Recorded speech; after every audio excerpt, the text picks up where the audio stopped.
Hello my dear students, how are you? I hope all are fine. और आज हम एक बार फिर एनसीईआरटी मैथ्स लेके आ गए हैं। क्लास 7 की एनसीईआरटी है एरिया एंड पेरीमीटर। जो चैप्टर है उसकी फर्स्ट एक्सरसाइज का लास्ट के दोनों क्वेश्चन हैं, 7th और 8th। ठीक है, तो देखते हैं क्वेश्चन है क्या। सबसे पहले ठीक है, triangle ABC right angle at A, figure 11.25 आपको दिया हुआ है। यहाँ पे देखिए, फिगर 11.25 ये है, ये वाला। ठीक है, एडी एडी जो है, ये एडी परपेंडिकुलर है बीसी पे। ठीक है, if A B is equal to 5 centimetre, BC is equal to 13 centimeter, AC is equal to 12 centimeter, find the area of triangle ABC. Also find the length of AD. Clear है? सबसे पहले आ जाते हैं, triangle होता क्या है आपको पता है, एरिया उसका निकालना है। ट्रायंगल आपको पता है कि नहीं पता है? पता होगा। Any figure which is composed of 3 sides covered, ये क्लोज्ड फिगर है। ठीक है, ओपन नहीं होना चाहिए, closed figure of 3 sides in which angle sum of all 3 angles must be 180 degree. ठीक है, तो जो है इस पे दिया हुआ है आपको कि इसमें एबीसी जो है, ट्रायंगल BAC जो है राइट एंगल है। एंगल के अकॉर्डिंग जो है आपके ट्रायंगल जो है 3 टाइप्स के होते हैं। एक cute angled triangle, right angle triangle और ऑब्ट्यूज एंगल ट्रायंगल।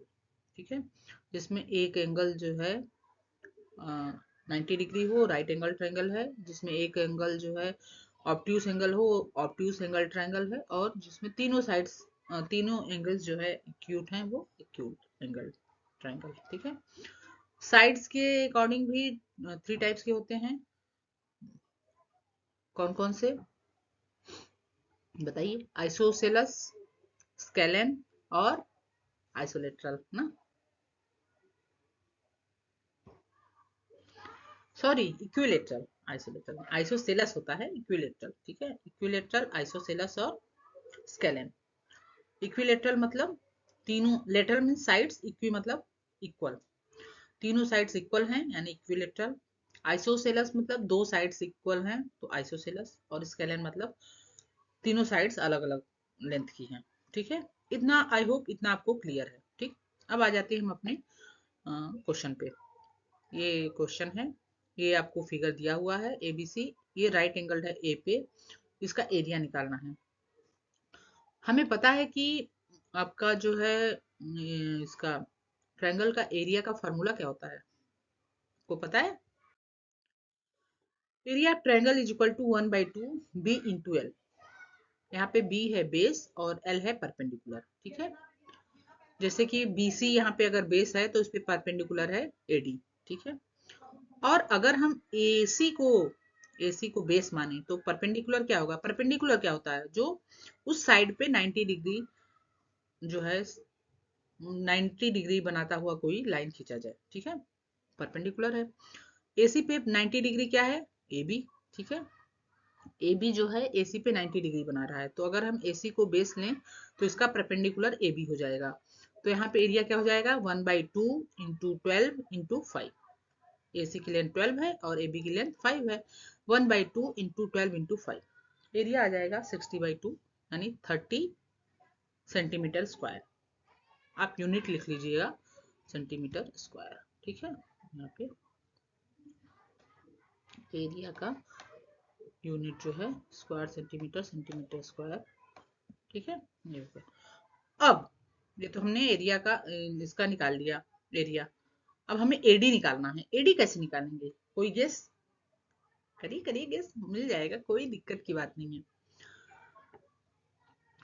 हमने एरिया पता है, BC साइड पता है, AD निकालना बहुत ही आसान है, थोड़ा सा बस दिमाग लगाना है। एरिया की जगह पे इस बार हमने यहाँ पे AC को बेस लिया था और AB उस पे परपेंडिकुलर था। अब अगर हम BC को बेस लें तो परपेंडिकुलर AD होगा।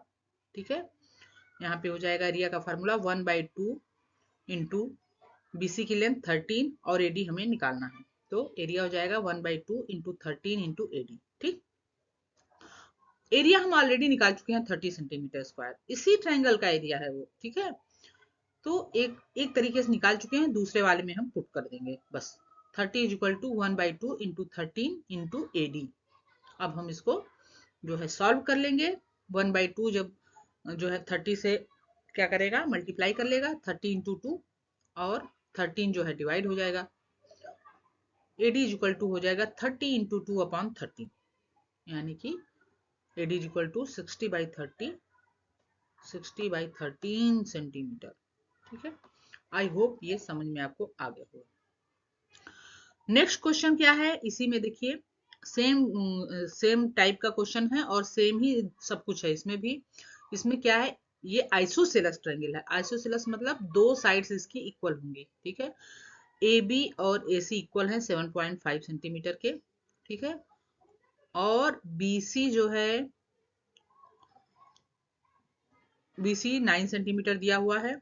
और the height AD from A to BC, AD ये हाइट, ये AD जो है परपेंडिकुलर है BC पे डाला गया है, ये 6 सेंटीमीटर है। तो हम find the area of triangle ABC। Area of triangle ABC आराम से निकाल सकते हैं, 1/2 into B into L। B मतलब बेस, बेस जो है BC है 9 है, और लेंथ जो है परपेंडिकुलर AD है 6, ठीक है। तो हो जाएगा ये 1/2 इंटू 9 इंटू 6 निकाल लेंगे। 2 3 जा 6 और 9 3 जा 27, ये हो गया 27 सेंटीमीटर स्क्वायर। ये तो बहुत इजी था, ठीक, एरिया निकाल लिया। उसके बाद क्या करना है, what will be the height from C। Height from C से परपेंडिकुलर जब हम AB पे डालेंगे तो हमको CE की लेंथ निकालनी है। सेम चीज करना है। इस ट्रायंगल का एरिया पता है हमें, हमने बेस BC से लिया तो उस पे परपेंडिकुलर AD था।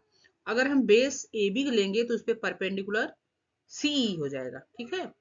यहाँ पे हम क्या करेंगे, बेस जो है आपका AB लिया, और परपेंडिकुलर जो है CE हो गया, और एरिया हमें पता है 27, रख देंगे, आंसर आ जाएगा, ठीक है। करके देख लेते हैं। 27 इज इक्वल टू 1/2, बेस है 7.5, और इंटू परपेंडिकुलर कितना है CE, ठीक।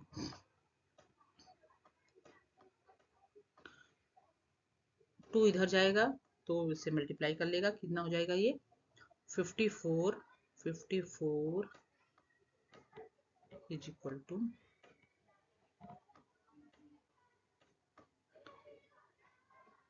7.5 C, है ना।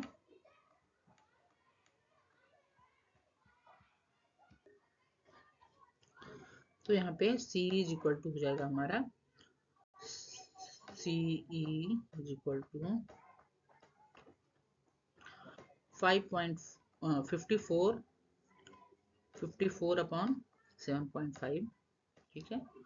54 अपॉन 7.5, जो कि आप सॉल्व कर लेंगे, डिवीजन करने आपको आता ही होगा। वैसे भी देखिए कि 7 की टेबल में 7 8 जा 56 होता है, इसका मतलब 8 से कम ही आएगा, तो इसका आंसर आएगा 7.2। एग्जैक्ट आप जो है इसका डिवीजन कर लीजिएगा 7.2, ठीक है। 7.2 सेंटीमीटर है CE का लेंथ। आई होप आज की वीडियो आपको अच्छी लगी होगी, आपको समझ में आया होगा। चैनल पे पहली बार आए हैं तो सब्सक्राइब कर लीजिएगा, अपने दोस्तों को भी जरूर शेयर करिएगा। मिलते हैं नेक्स्ट वीडियो में, तब तक के लिए बाय बाय, टेक केयर।